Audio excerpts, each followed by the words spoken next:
అయోధ్య రామ మందిరం విరాళాల్లో పెద్ద ఎత్తున అవకతవకలు జరిగినట్లు ఆరోపణలు వినిపిస్తున్నాయి.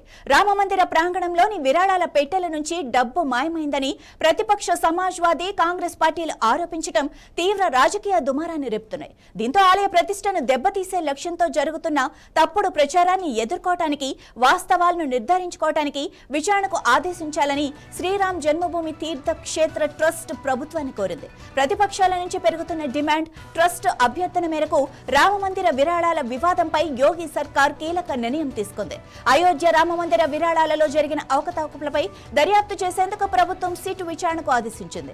ఈ మేరకు Lucknow divisional commissioner Vijay Vishwas Pant, inspector general of police Kiran S, ఆర్థిక శాఖ ప్రత్యేక కార్యదర్శి నీల్ రతన్ ముగ్గురు సభ్యులతో కూడిన సిట్ ను ప్రభుత్వం ఏర్పాటు చేసింది.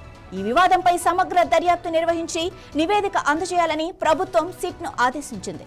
ప్రభుత్వ ఆదేశాలతో ఈ కేసును సీరియస్ గా తీసుకున్న సిట్ అయోధ్యలోని రామ మందిర ట్రస్ట్ కు సంబంధించిన విరాళాలు, ఆర్థిక నిర్వహణపై ఫోకస్ పెట్టింది.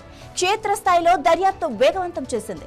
విరాళాల లెక్కింపుతో సంబంధమున్న పలువురు ఉద్యోగులను సిట్ విచారిస్తోంది. Special operations group CCTV footage తో పాటు ఇతర సాంకేతిక, భౌతిక సాక్ష్యాలను పరిశీలిస్తోంది.